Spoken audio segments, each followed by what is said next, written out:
Max Kepler has a new home. Mike Soroka has a new home. What does that mean with your Minnesota Twins? We'll touch on that and a few other things. This is Locked On Twins.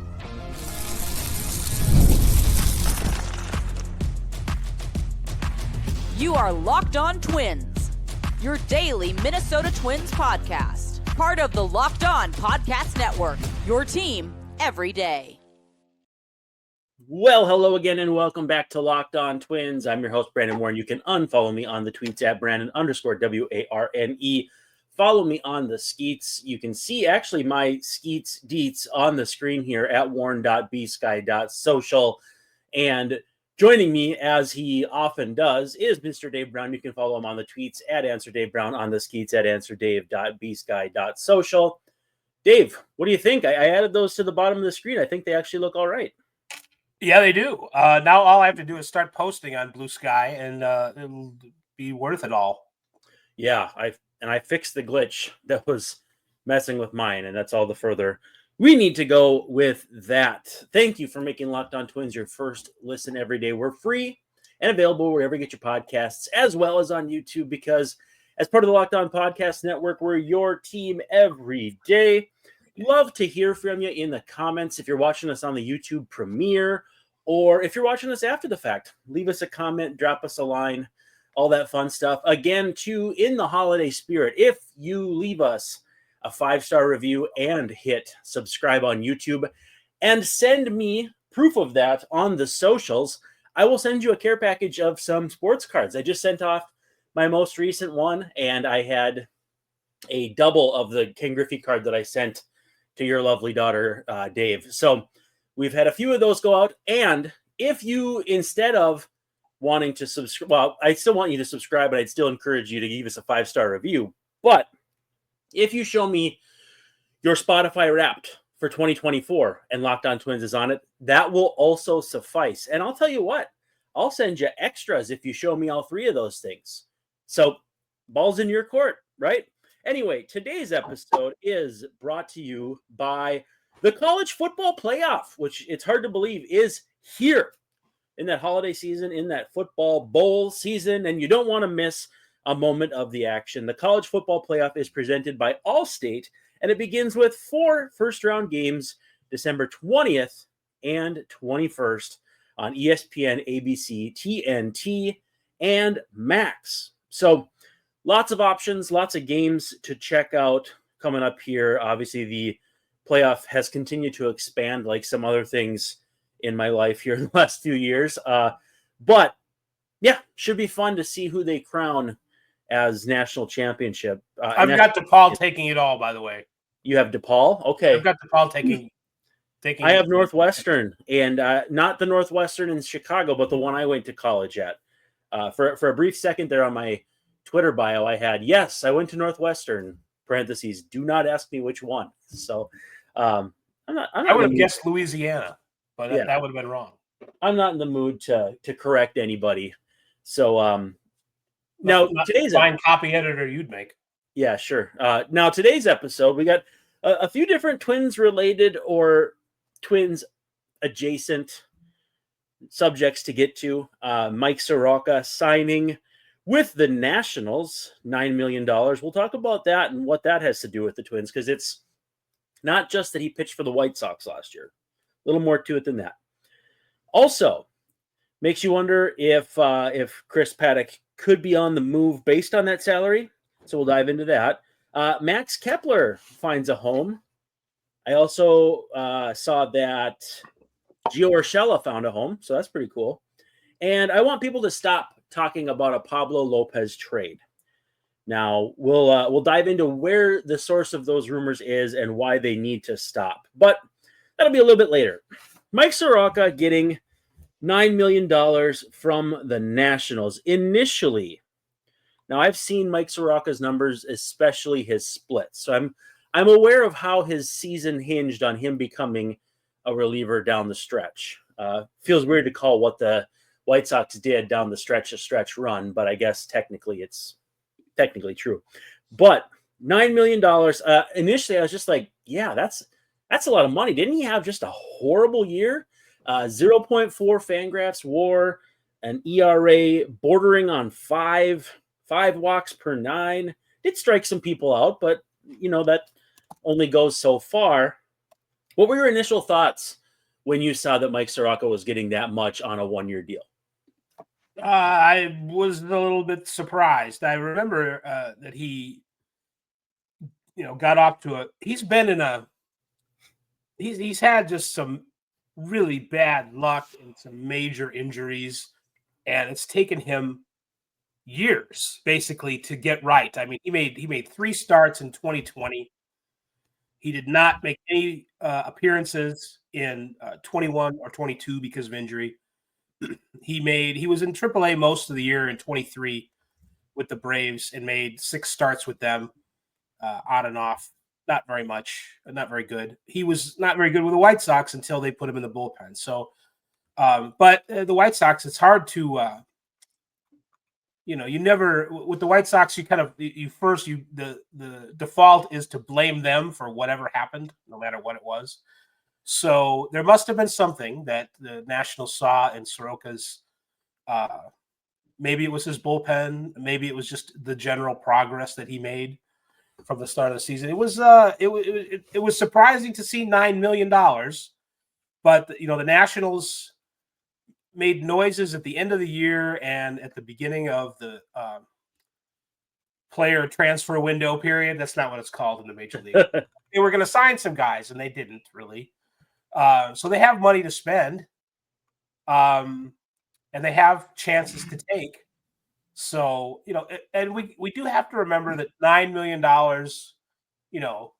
isn't what it was. Even 10 years ago, it's a lot less money than we're thinking of, like before the pandemic, like 5 years ago. So There's been some inflation going on. Roundabout way to say, though, that I was surprised, and that I think it does have implications for the Twins, not because the White Sox have lost an arm necessarily, but because of what it might mean to the value of one or more of their own players. Soroka turned 27 in August, so he's quite young for a free agent.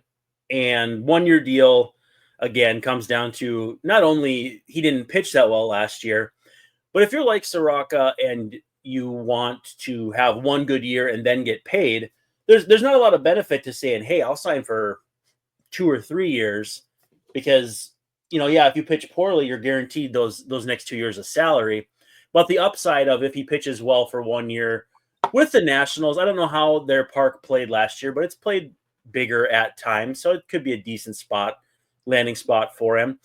The opportunity to land a pretty sizable deal is there, again, especially because he'll hit free agency at 28. If he puts together, like, let's say a 3.5, 4-win season in terms of like FanGraphs WAR, his earning potential jumps off the page. I mean, it becomes immensely bigger for a guy who, again, impossibly young for a starting pitcher, free agent. There will be mitigating factors because he's had shoulder stuff for a long time. I mean, he even had shoulder stuff down the stretch this year where he was activated off the IL in late September. So the shoulder is always going to kind of be, in the back of the minds of any team acquiring him. Pretty hard to do a bad 1-year deal. I think we all have kind of heard that adage and kind of subscribe to it.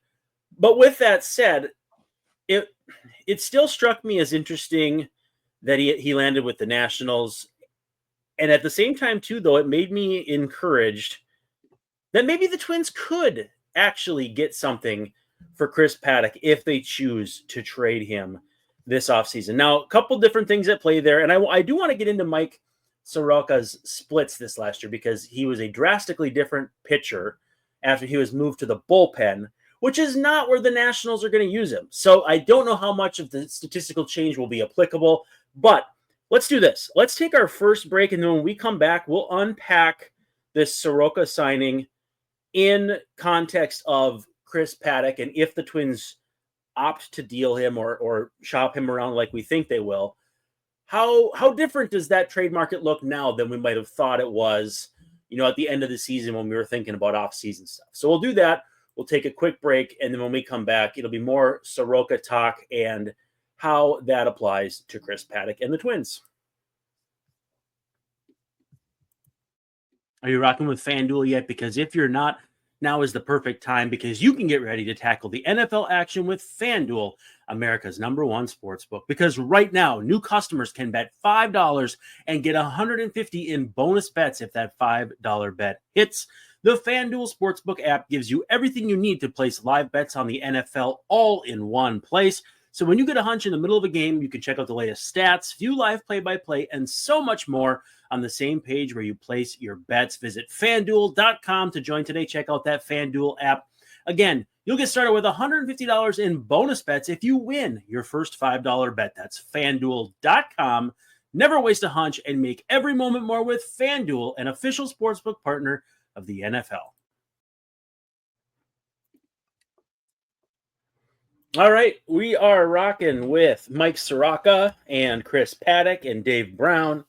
And I tell you what, Dave, it snowed in Minnesota. We might have a white Christmas after all, but man, it's really hard for me to get into a baseball mood when there's appreciable snow on the ground. Again, I know people from the coasts think that we come out of our igloos to go to Target Field to ball games and that sort of thing. But yeah, I've been getting some snow, been shoveling and all that fun stuff. So still trying to wrap my brain around the stove being hot.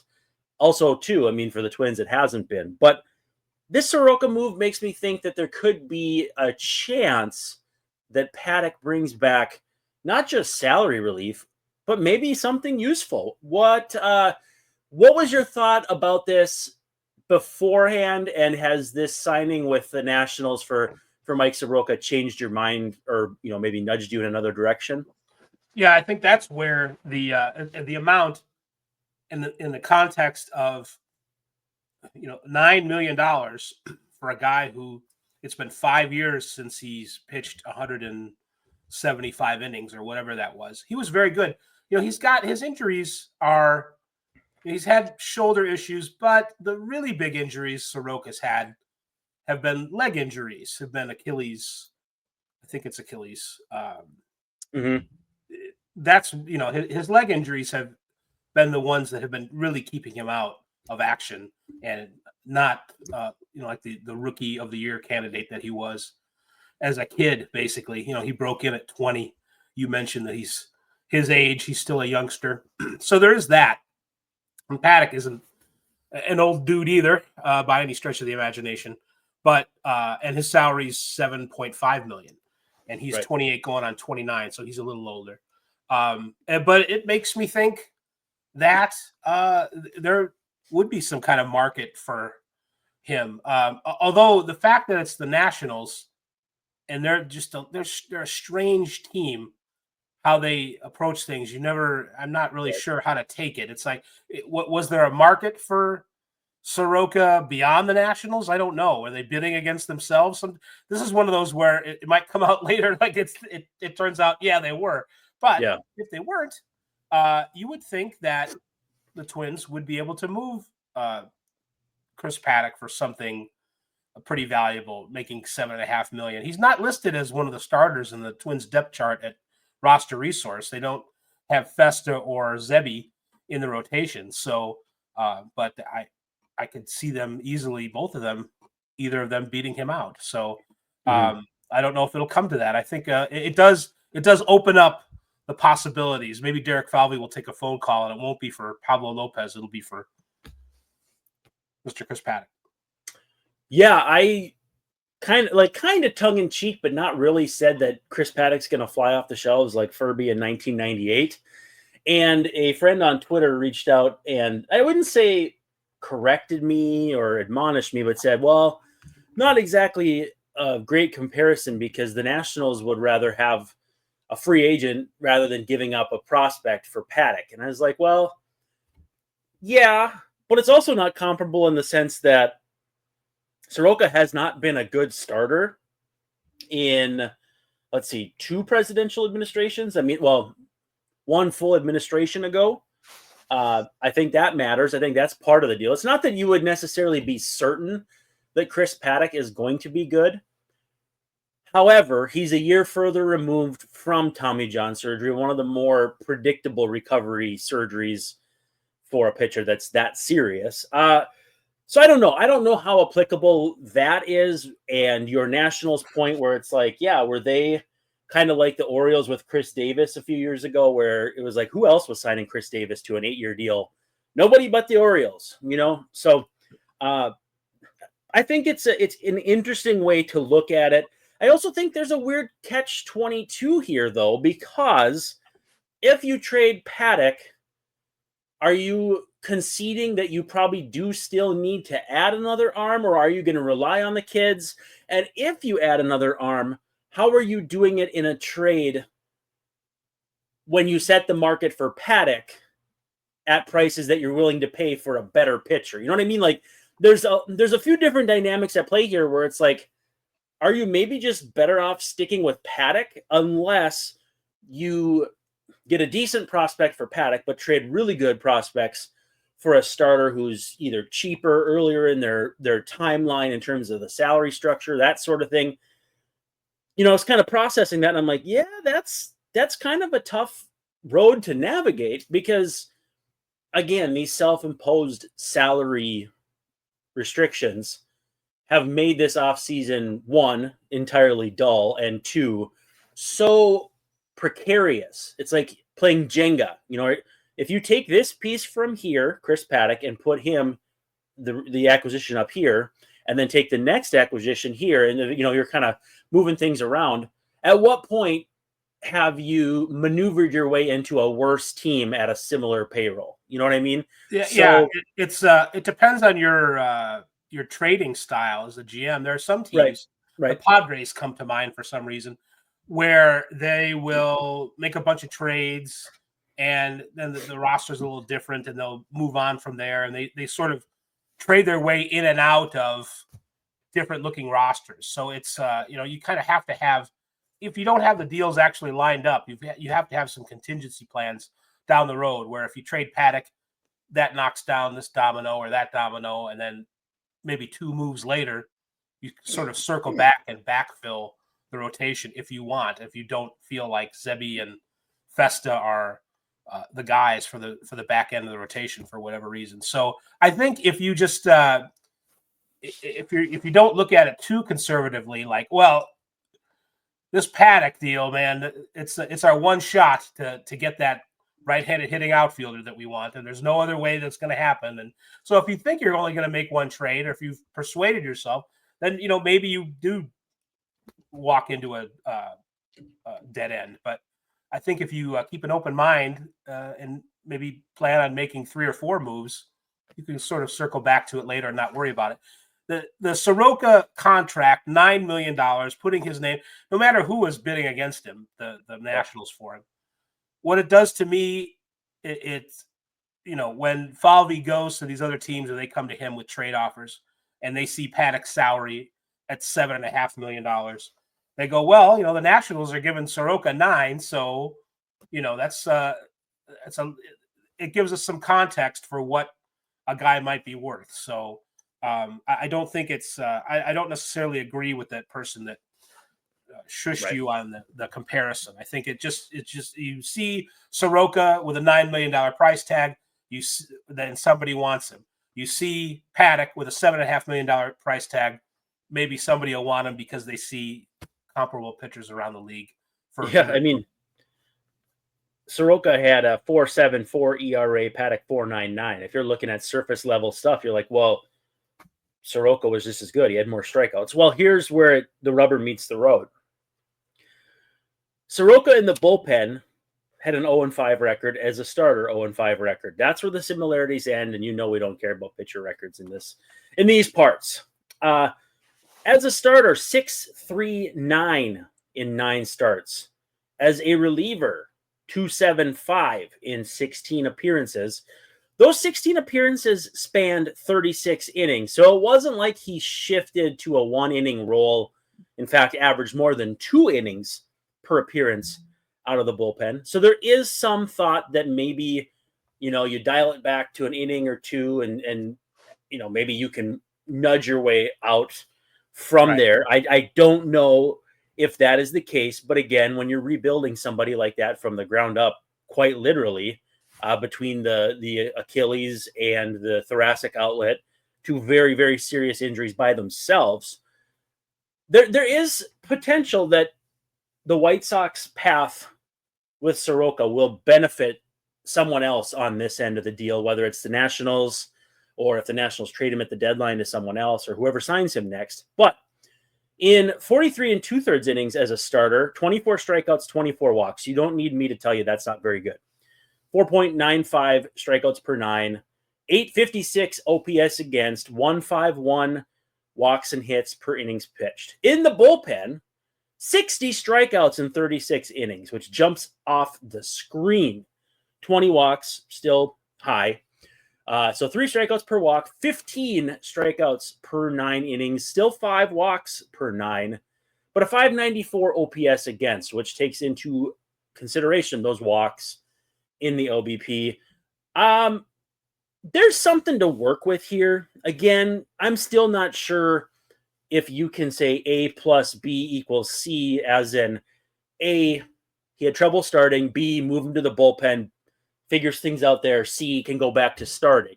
It's like it's not entirely unlike Griffin Jax, just that Griffin Jax hasn't had the serious injuries.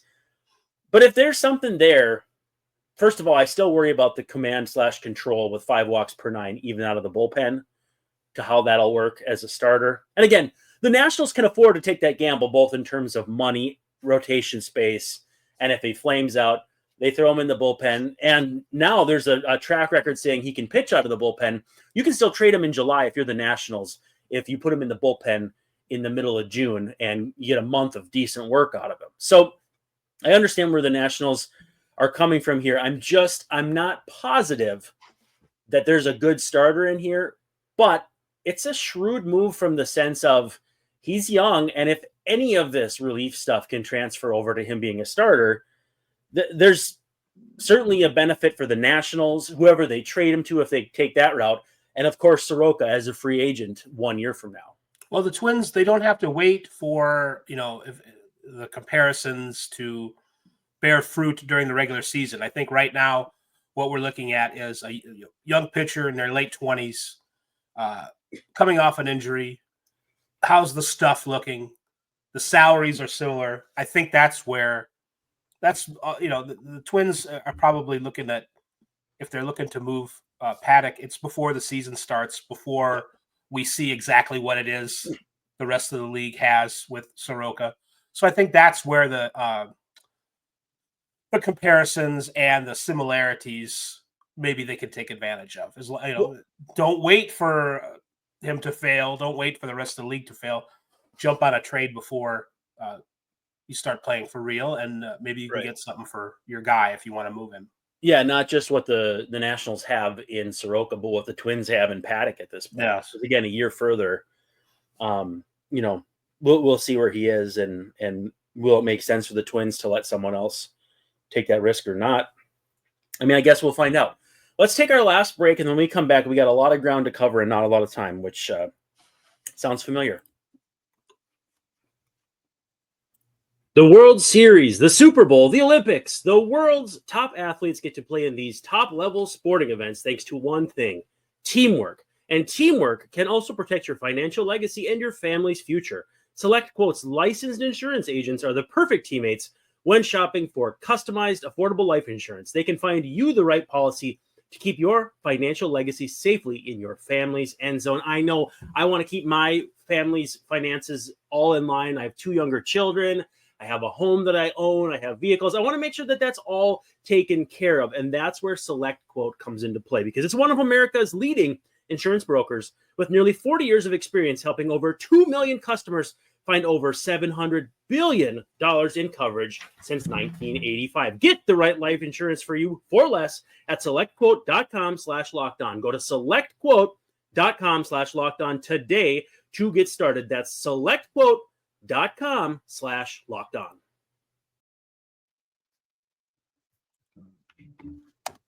All right, you're rocking with Brandon Warren and Mr. Dave Brown. It's Locked On Twins, and we're coming down the home stretch here. I still think that trading for Taylor Ward is the move here. Now, with that said, as the more I've dug into it, Ward actually has one more year of arbitration eligibility. He is slated to make $8.75 million, so a little over $1 million more than Paddack, which, as we've gathered, is probably not an ideal situation to add $1 million in payroll. But with guys moving around, you could make it work. I think you would have to trade Paddack plus. So it would have to be Paddack and another piece. It probably wouldn't have to be an insanely valuable piece. And I think it also matters too. Taylor Ward really only played left field last year. Is he going to play first base? Can he still play first base? I would assume so. But what else can he play? Because that'll play into the figuring out his value. I think he had a 111 OPS plus last year, average-ish on base percentage, maybe slightly above. But a right-handed stick, and that's something that would fit the Twins. He would fit in the positions the Twins are most vulnerable to left-handed pitchers. And so, again, I really maybe wouldn't even feel comfortable bringing up Ward if he hadn't been one of the players the Angels were rumored to be listening on or / interested in trading. Because when I look at it, I think, modest salary. He's a pretty dang good player. Versatile if you need him to be. Why let a guy like that go? But with that said, they're always looking for pitching in Anaheim. And if you can get Ward to fill your woes, your open spots on your roster while, flipping a guy that you don't have much use for potentially. I don't know. Maybe I'm just looking into it a little too deeply, but I think that Ward would be the target for me. Yeah, I like Taylor Ward.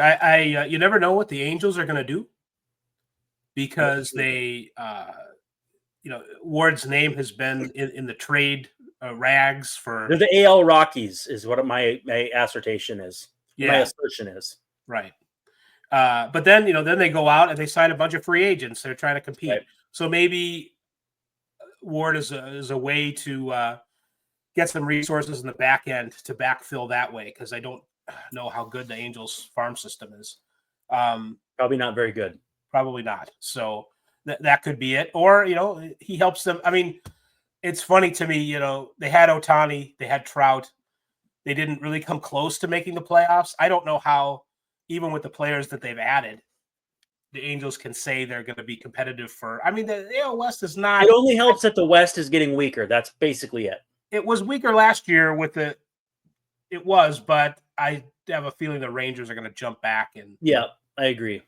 And win 95 games again. So I don't know about the Astros and the Mariners. Jerry's always trading guys. But I don't know. I don't know if the Angels have it. Yeah. I don't know. But he would be. He's better against. He's really good against left-handed pitching. He plays a decent outfield. Can play first base, like you said.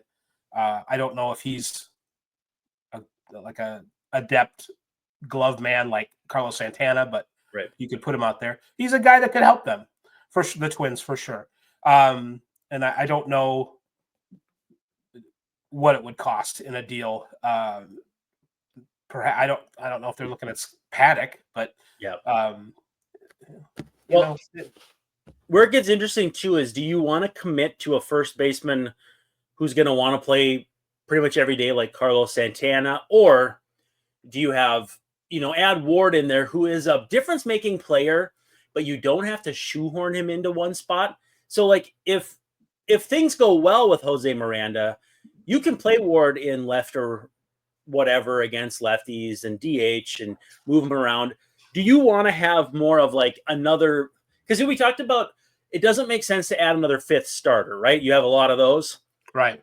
But if you add a first base-ish player who's good enough to play for you every day, but doesn't have to play first base every day, maybe that's the path you're looking for. Because maybe the future for Jose Miranda is at first base, and maybe he takes that step this year, and suddenly you're like, wow, we really don't need Taylor Ward to play first base. Or maybe Miranda doesn't hit lefties. He hit righties last year. Maybe then it's a goofy righty platoon at first base. Like there's a lot of different avenues here where I think this makes more sense, even if his salary is going to be a little higher on your balance sheet than Carlos Santana's would be, where you've got enough puzzle pieces that have like ambiguous shapes that go together at the end of the day. And so it's a narrow kind of like, you have to find a specific player that it works for. Then you have to hope that player is available and in your price range and any number of other things. Excuse me. And that's where I think he checks a lot of those boxes. Boy, he would have checked some boxes last year, the trade deadline. I was just kind of thinking about that. How this would have been great, 7 months ago to be talking about Taylor Ward. And but anyway, we digress. The whole thing with Twins ownership, I kind of said before in the previous episode, I'm ridiculously, foolishly optimistic that the Ishbias are going to buy the team, and I just wonder how much austerity they really have to do. Are they not going to? Is adding any kind of salary like prohibited at this point? And if it is, for how long? And how long down the road of the brothers trying to buy the team is Falvey going to have to live with those consequences? Yeah, could you backload a deal or something like that? Right. I guess that's one way to get out of it. But, Ward is going to want to get paid this year, just using him as an example. Because he's got a deal for $8+ million. He's not going to be like, you can keep it. Right. No, yeah. Sure, I'll take a deferment on the deal I already signed. Sure. Leaving LA, not going to LA, and not even the right team. Right. So I think that's but Falvey can't GM like, the new guys are coming in, I'm just going to spend a lot of money. The Polads are not going to sign off on that either. So it's sort of going back to one thing you said about this offseason. I feel like we're going through these, they could do this or they could do that. And then we think about, not if they can't add any salary, they're not going to do these things because a bunch of rabbit holes. Arbitration is coming. Those guys are going to do raises, and then that kills whatever room you had. So I don't want to get too depressed about that because it's just we kind of always get back to that square one. So what I'm saying is, hurry up and buy the team, Phoenix via Michigan guys or the Toshiba brothers. Yeah, a lot of rabbit holes that you can jump into or jump down, and you never really make any progress. Speaking of things that will make you depressed or sad, depending on your purview, Max Kepler signing with the Phillies, and it looks like 1 year, $10 million. Good for him. Nice little dollar figure, and he's still young enough too, where if he has a good year, he could get a multi-year deal a year from now. Because I think he's born in '93, so he's going on 31. Going on his age, he'll be 32, I think, in May. I want to say his birthday is like May 18th, but I can't remember for sure. He was heading toward that, until this past year. And I don't know if it was opening day or the second day of the season when he got hurt. Yeah, he's almost 32 in February. He will be. February. I don't know why I thought May. That's dumb. It's another month. It's a better month to have a birthday because it's mine. It's the mine too. I was born. Or wait, no, mine is February. Kepler just kind of a maddening season. He had 368 at bats. It just didn't seem like it. But he was always, he had a hip injury or it was a knee or he fouled the ball off or whatever. And it was just, it wasn't that he wasn't durable before, but he hadn't, somebody pointed out, Kepler hasn't had 500 plate appearances since 2019. And I looked that up and that's true. I don't know how much of that is nagging injuries and how much of it is he just didn't play a lot against lefties. So, I don't know. It's kind of a curious deal for the Phillies based on what they have already. You figure Bryce Harper is going to play right field, so Kepler would play left, and he hasn't really done that before. I think he could. So Harper's not playing first still. What's that? Oh, that's right. Harper's at first now, isn't he? Yeah. I was going to say Castellanos. That's right. And I think they're trying to trade him, which again, trading someone to get someone cheaper, then you've undercut your own market. It's like it's a difficult road to kind of figure out what does and doesn't make sense. I mean, there's a world where Castellanos could make sense for the Twins, but then again, there's the whole issue of money, and he wants to make money. He's contractually obligated to be paid money, and the Twins are, not in love with that idea. He would make some sense if the Phillies paid most of his salary, if it was one of those kind of deals. But then why are they moving him if that's the case? You can. It's like if you're juggling, but you're juggling with those handkerchiefs, and it's like every time you grab one, another one drops. I love that act. That's great. Oh, well, Castellanos is still 15% better hitter than league average. So I mean, he has terrible that's what Ward is too, and so that's why right. What does Castellanos give you that Ward doesn't? Outside of it's probably more power, but at what expense? Yeah, maybe some. I'd like to check their ISOs. Yeah, to see who's Ward definitely would be a better value at that point. But again, still even adding $8 or $10 million, what are we talking about here? The Twins aren't in position to do that right now. So let's just shut the whole thing down. But good for Kepler. I said to Philly fans, good defender. Someone reached out and said, no, he's a bad defender. You're an idiot. And I was like, okay, whatever. I'll show you the StatCast and walk away. And then another guy said, oh, strikeout machine. He's going to fit right in. I'm like, no, that's not really true either. Everybody strikes out now, buddy. He was a better defender in other years, but we're talking about a guy who had some leg injuries this year. So his numbers aren't going to be as good as they were, but he was a good fielder until this year, basically. And StatCast still had him decent. Yeah. And so it he has shown at times at certain points the ability to hit left-handed pitching. Actually, I think did he hit left-handers better this year in the weird? It's so weird. Yeah, he seems to be just kind of a total wild card in a lot of ways. As someone who's talked to him before, he's a total wild card. And when he's at his worst, it's just grounder after grounder to second base. And even without the shift, it's still like grounder to second base. And so I don't know if that's more or less frustrating than strikeouts, because in today's game, we've become so conditioned to strikeouts that grounders to second and just how uninspiring they are, and they don't really move that many runners over unless you've already got someone at second or third. I don't know. I get why they're not all that excited about him, but he's a decent player. It's not crazy money. I think it's a perfectly logical signing for the Phillies. From a Twin standpoint, it is kind of sad because he's a guy who literally almost grew up in the organization. I mean, 15 years in the organization, 16 seasons. He's like an indentured servant or something they brought over overseas in a tramp steamer.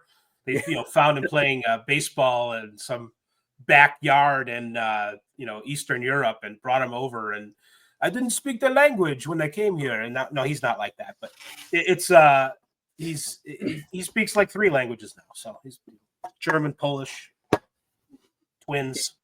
Crazy good at kicking a soccer ball around too. I've seen him in a clubhouse a couple times, and the way he kicks that thing around, he could have gone pro in something other than baseball, I think is fair to say. All right.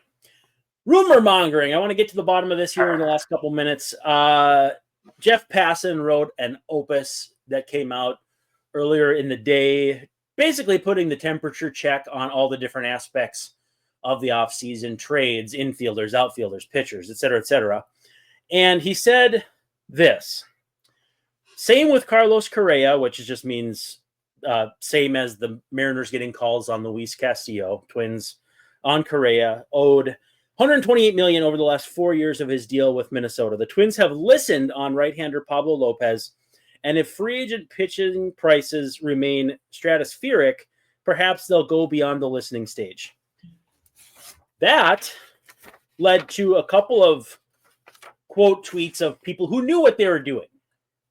And purposeful overreactions, is that what you're saying? Yeah, sent Twins fans into a tizzy as though we didn't just go over this a week ago with Carlos Correa.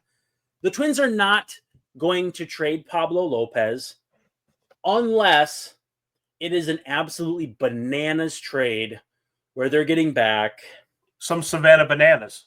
I mean, it would have to be like Jason Dominguez plus, right? Like it would have to be prospects you have heard of as a casual fan, a pitcher who the Twins think they could turn into the next Pablo Lopez, and more.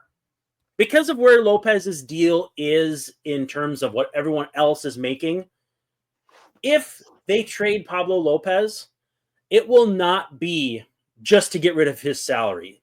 Please understand that if they trade him, and I'm talking 0.1% of a chance is what I think. Now, I may just be some idiot in his office saying things. You set yourself up for that one.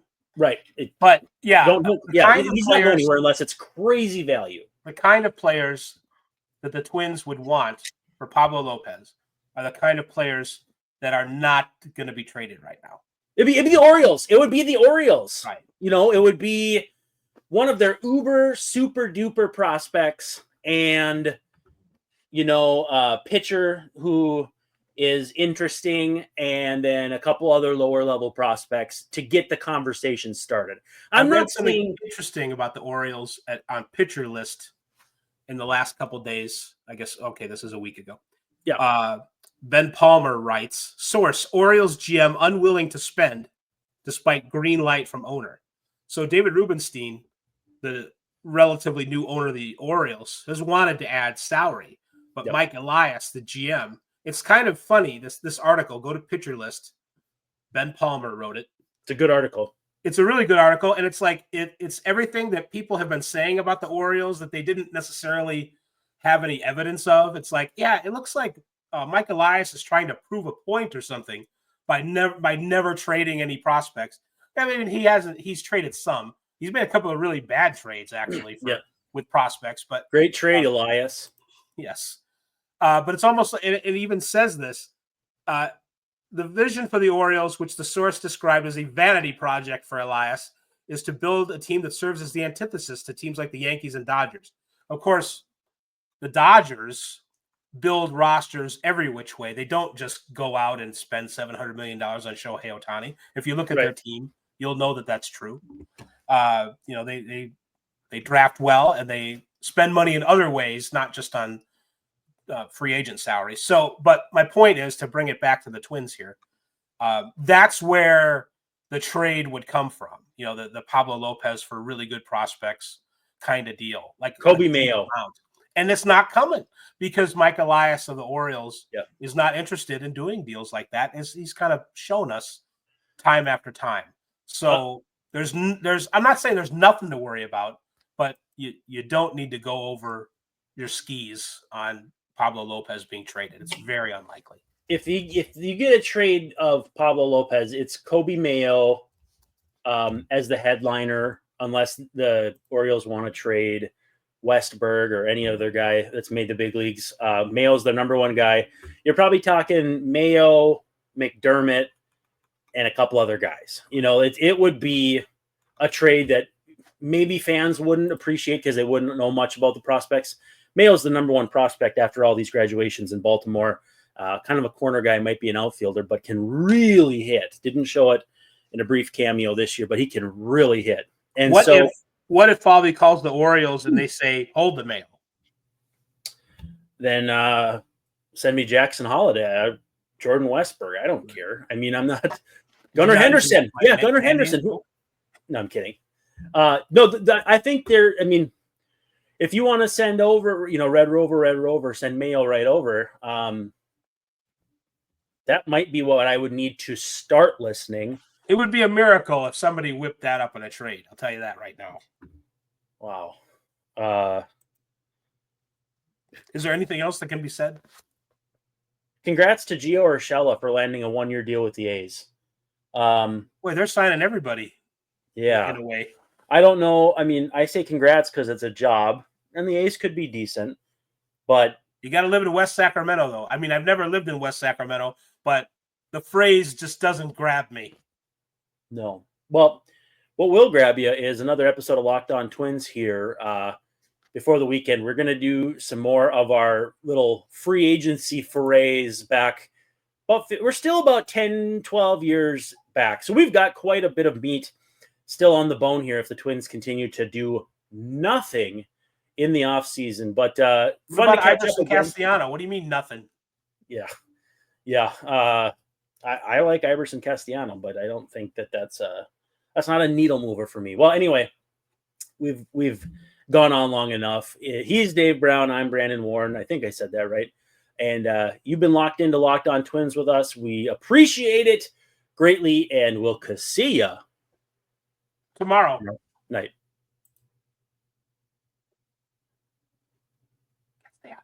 Iverson.